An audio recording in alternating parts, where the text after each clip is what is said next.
Good morning, dear friends. My name is Yuri Bessarab, and I will talk to you on practical aspects of post-psychologic autodidactics that was developed by Valery Kourinsky. Today I wanted to speak about some interrelated issues. And I will start with this, that grandmother of our children said quite recently that environment that is the most decisive factor for education and also for life. You know that grandma of Oscar Wilde thought the same way, and she surrounded Oscar Wilde with paintings, with literature. She took him to museum, to the theater, and that some people believe that had a very big impact on the life of Oscar Wilde. So we will speak about everyday life and our, let's say, environment where we live. And this is mostly about home, what the settings in our house, in our apartment, that allows us to develop in that way that we really want. First of all, I wanted to say that the books we are working on, like manuals, like books that we use to learn languages, to learn philosophy, music, art, we put them far away because of that adaptation that we have. We need to change, so we need to change them often. That's why we need to keep them far away and not to see them. But quite the opposite is about instruments we are using. For example, your violin should be somewhere close, or your trumpet, or your piano, and it's better if it's open, because our soul, our psyche, our body is very wise, and they want these instruments to be. They are more inclined to practice if the instruments are open to us. The same with dictionaries. Dictionaries should be also visible. They should not be far away, somewhere close, but they should be around, right? Not on the table, but not also far away. We don't need to hide them.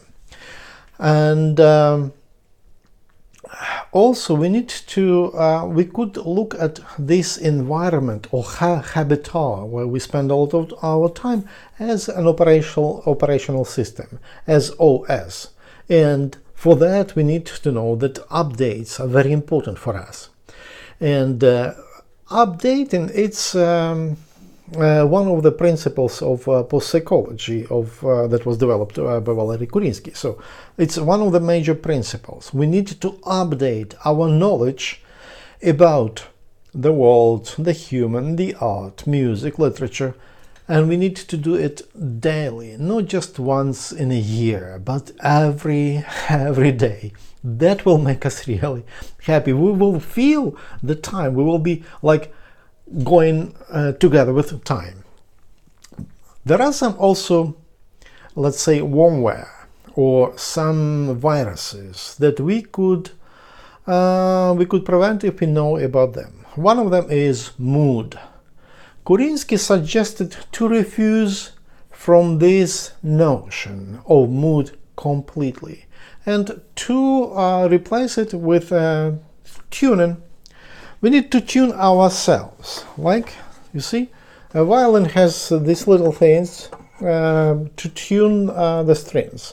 So we need also tune ourselves with the different, let's say, strings of our life. Whether it's books and music, there are different things that we can use to tune, rather than to be led by mood that is believed, not dependent on us. Then we become like slaves of that. So that's why we refuse from this time on. We refuse from that concept completely, the concept of mood. One more thing, I wanted to tell you two stories about, let's say, one will be about violin master. I will not give the name, but in the middle of the previous century, In Odessa, there was a very good master of violins. He was making violins, and that was considered to be of very good quality. One day, he made a violin, and here he made a head of Mr. Stalin. You remember probably who was that? I don't know. He wrapped it somehow and sent it directly to Kremlin. Okay. In a month or two, some Communist Party leaders from that region in Odessa, they came to this master and they gave him some kind of a certificate or a letter of recognition from himself, great Stalin. So this master of violence, he felt so important, and that he, to make it very soft, he lost his mind. One more artist, painter, I will not give her name also, but she was great, and I love her paintings even more than paintings of Renaissance, especially the paintings which she did in 70s, 60s, yeah, approximately that time period. But in 1991, when Soviet Union collapsed and also the Communist Party collapsed, she had a heart shock, and after that she was paralyzed. Her right hand was paralyzed, and she was not able to paint with right hand anymore. So she used the left one, but it was never the art she made before. And it happened because she believed in the Communist Party so much that she took it as like her personal tragedy. All these things about these two masters, they speak about how dangerous it is to have this this thing which is called vanity or vainglory. And so we need to remember about that and never take personal such things that are very obvious and or very far away. They are external and they really don't help us, but they can hurt us more. So vainglory and mood, we get rid of them. From vainglory, Kourinsky suggested to get rid of in a very simple way. We wake up, we realize that we are alive, and this is the time to stop vainglory or vanity. We should, after that, we know what, in the previous programs I told you what we should do when we, after that. So you know that already as an instrument. One more thing is, there was a French writer, dramatist, Molière, and he wrote a play which is called Le bourgeois gentilhomme. And so we can also, this is also a very dangerous thing when we become that bourgeois, le bourgeois gentilhomme. To say it in English, it's like a middle class person who is satisfied, who achieved like a position, salary, etc. And this is the end. This is the end of the development of that person. And of course, Molière in Le bourgeois gentilhomme, he gives like a broader picture of a person who came from a simple classes from a village, no education at all, and how he starts taking classes, different classes, and how he is treated and how he treats the world. So we should not put ourselves in that trap, especially those who know about this play of Molière. They know what I mean. And there are some things which can help us. And Kourinsky, in his books, he quotes someone, I don't remember the name of who, but he has a quote that this, let's say, bourgeois gentilhomme, you know, who is the biggest is the Führer. the Führer, or it's better to say it now. I use a German word, Führer. It's like a leader. It's the president, he is the biggest le bourgeois gentilhomme. So we have a lot of such Führers these days, or presidents. I will not give the names, of course. Just look around, and you will understand what I mean. Also, I suggest to those people who I suggest us to be realistic when we analyze cultures.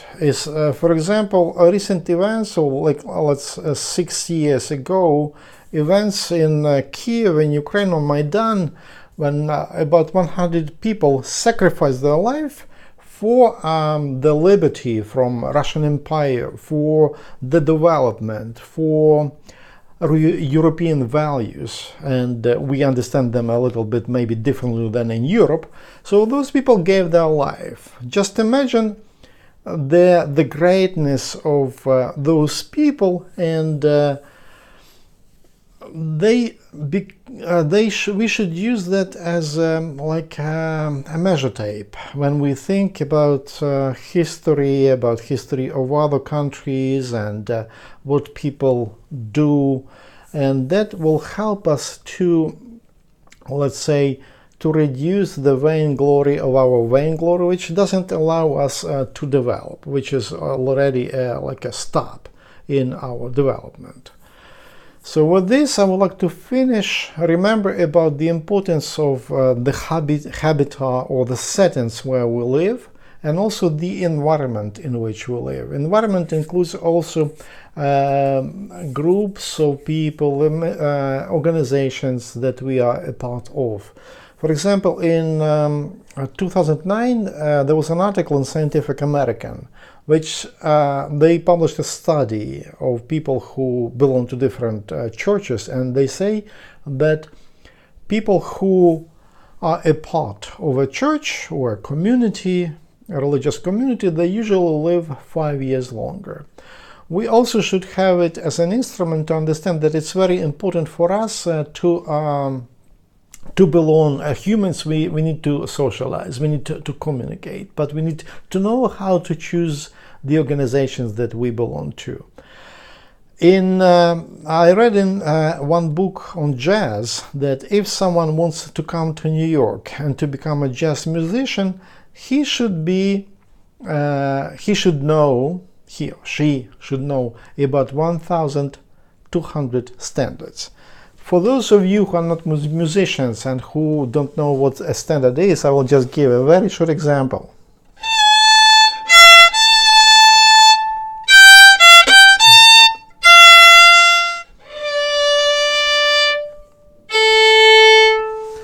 So a standard is like a very short piece of music, like a phrase or two, on the basis of which one can improvise, which is very important for jazz musicians and for jazz music in general, because it is built on this freedom.